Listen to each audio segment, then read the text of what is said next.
mental health. It's so crucial to keep it in good condition.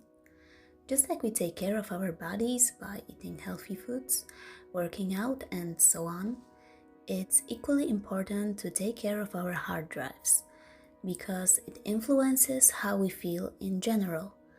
I'm not gonna dwell on this too much because I'm sure you've probably heard it multiple times. And you've probably thought, yeah, easier said than done. An artist's life is definitely not easy, especially when you've been redoing that second eye for 2 hours, or when you think you got a new commission request, only to find that it's just another message from a scammer. Okay, but seriously, stress, anxiety, tiredness, lack of motivation sound familiar? And you know what? You're not alone. It happens to all of us. And when it comes to our art, it happens to the vast majority of us. In fact, based on recent polls I conducted on the 4 social media platforms I'm on, it turns out that 90% of those who voted experienced these struggles often or sometimes. So, as you can see, the problem exists. Can you believe that? 9 out of 10 artists experience it at least every now and then. It's so disturbing and thought-provoking.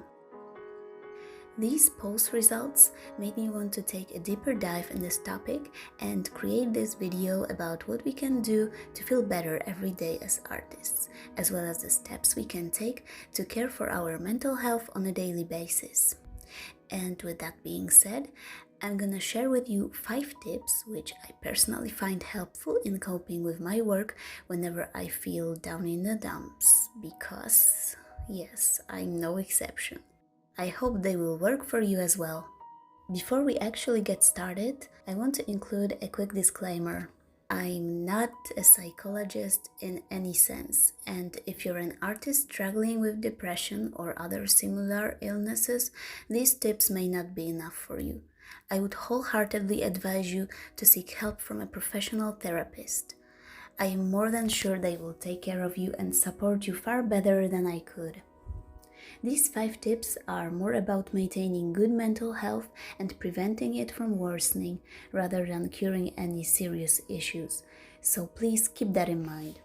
Tip number 1. Don't compare yourself to other artists. By saying that, I don't mean that you should absolutely stop browsing through other artists' profiles at all costs, but admiring their art and thinking, oh my god, this looks so good. My art is different, but it's also unique and valuable. It's different than thinking, oh my god, this looks so good. My art is different and it's crap, and I suck at it.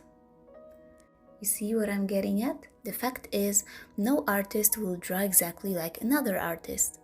Each one of us has different art styles and sees things differently. Nobody can draw the same thing exactly the same way. Moreover, everyone has a different path to becoming an artist. Some people draw for 10 years or even longer. Some of them are professionals and making art is their full-time job. Others may have more time to dedicate to drawing because they lead less busy lives than you, so it's natural they can progress a bit faster. But does that really make you a terrible artist? Absolutely not. If you're a beginner and if looking at the work of people who've been drawing for 15 years makes you feel bad and question your skills, does that make any sense at all? As you can see, comparing yourself to others is energy draining and totally pointless. Plus, it can only make you feel worthless. Remember that the only artist you should compare yourself to is you. And one more thing. There may be days when you don't feel like seeing other people's art because you know it will upset you, and that's totally okay. Whenever you feel that way, take care of yourself by giving yourself a small social media detox for at least one day. It's true that social media can be our enemy at times, especially when it pushes art reels and posts that look so beautiful, almost perfect, and we can't identify with them. This can make us upset sometimes, and it's normal. It's okay if you don't want to see it. The time you'd normally spend scrolling through Instagram, you can spend doing things you enjoy. When I have days when I'm not particularly in the mood for art, I focus on my other favorite activities like learning foreign languages, doing yoga, baking, or simply taking a walk in a local park. Tip number 2. Take breaks. Sounds obvious? Maybe, but still I get the feeling that rest is way underrated. As you probably know, we live in a society that glorifies productivity and effectiveness so much that the whole concept is becoming a bit toxic. Yes, being productive is essential for doing more in less time and making progress, but just don't forget about your mental well-being. If you feel like you need a break, then just take one. Even if you're an artist, take short or long breaks depending on your needs if you struggle to complete your artwork. And really, you don't need to feel guilty about stopping. You can always come back and finish it when you're ready. Sometimes we feel so exhausted and overwhelmed that we're practically on the verge of burnout. Whenever you sense that approaching, allow yourself to close your sketchbook or turn off your tablet and focus on something else. At first, you might feel guilty, like you're wasting time, but trust me, it's for the good of your mental health. Creative work, despite appearances, can be exhausting in the long run. When you rest and focus on other things, you will soon feel refreshed and even excited to get back to drawing, plus with your head full of new ideas. Don't ignore your body's signals, especially when you start feeling pain from drawing for too long. Wrist aches, neck strain, and my personal top, back pain, are very common among artists. And that's your body telling you it's time for a break. Remember that your physical health affects your mental health. How you feel on the outside often reflects how you feel on the inside. Tip number 3. Say no when you feel like it. This one is especially for those artists who take commissions or requests. Again, you may think that I'm stating the obvious here, but I know that sometimes we struggle with assertiveness and setting boundaries. Remember that if someone asks you to draw something you don't like, something that goes against your beliefs or values, or something you know will make you uncomfortable, you don't have to accept their request. You always have the right to refuse, even if you haven't mentioned that you don't draw such things in the info on your commission sheet. You may disagree with me on this, but in my opinion, no amount of money is worth compromising your comfort. And one more thing regarding this topic. You don't have to apologize for not doing requests, commissions, or for not drawing particular things. You don't need to say sorry for not offering something, because that immediately makes you feel guilty. Whether you do them or not is your personal decision, and really you don't need to feel guilty about it. The person asking you probably doesn't want to judge you and just wants to know. A polite reply that you don't do them is more than enough. However, there are many different people in this world, so if someone keeps bothering or teasing you about your refusal, you don't have to accept that. Again, you have the right to say no. But instead of engaging in a pointless and energy-draining conversation, I'd suggest blocking that person and freeing yourself from unnecessary stress and anger. Tip number 4. Notice and appreciate little improvements. Big progress and huge successes are awesome, and we can't deny that, right? But so are the small ones. In fact, those small improvements always push us toward bigger ones. Thanks to them, we keep growing. If you're aware that you're making tiny progress with every drawing, and even better, if you can actually see it, it makes you feel more motivated, proud of yourself and satisfied overall. Noticing small improvements is very important, yet I think we sometimes underestimate them. Everyone dreams of quick progress. Everyone would love to become a visibly better artist overnight. But unfortunately, that's not how it works. While it's crucial to be patient, celebrating small accomplishments is just as important. And while we are here on the topic, I want to point out that despite what other artists may say, you don't have to draw every single day to see improvements.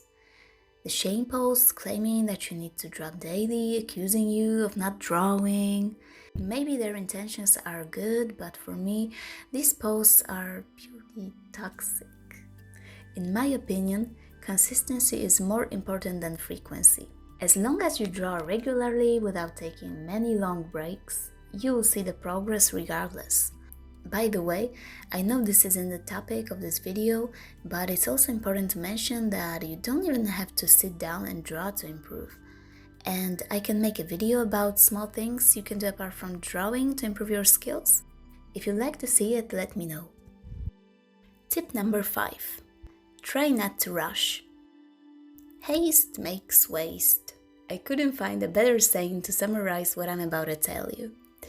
Rushing can be harmful in almost every way imaginable.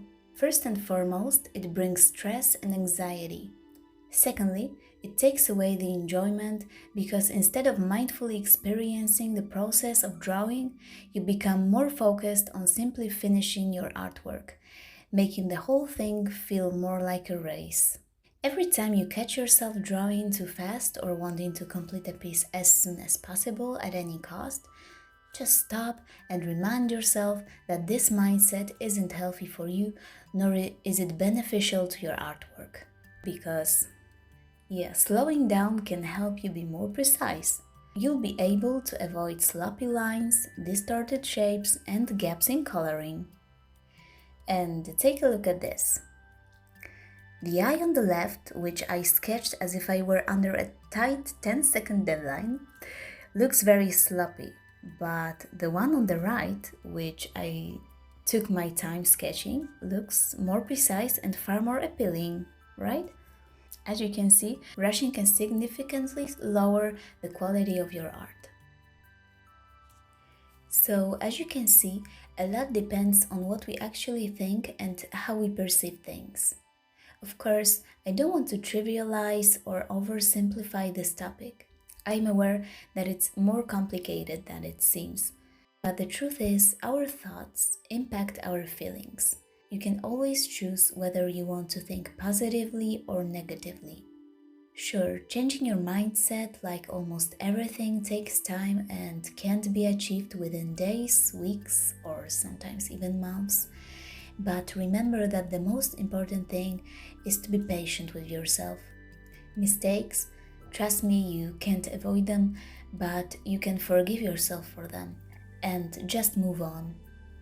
As trivial as these 5 tips might sound to you, I can assure you that they may help you a lot, just as they have helped me, and actually are still helping, whenever I feel miserable and down in the dumps.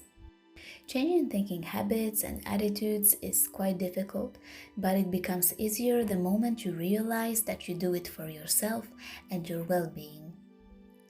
And what about you? Do you have any other tips on how we can feel better? Feel free to share them in the comments and help fellow artists. To everyone who's struggling, remember that you're not alone. I wish you all the best in continuing your art journeys and take care of yourselves.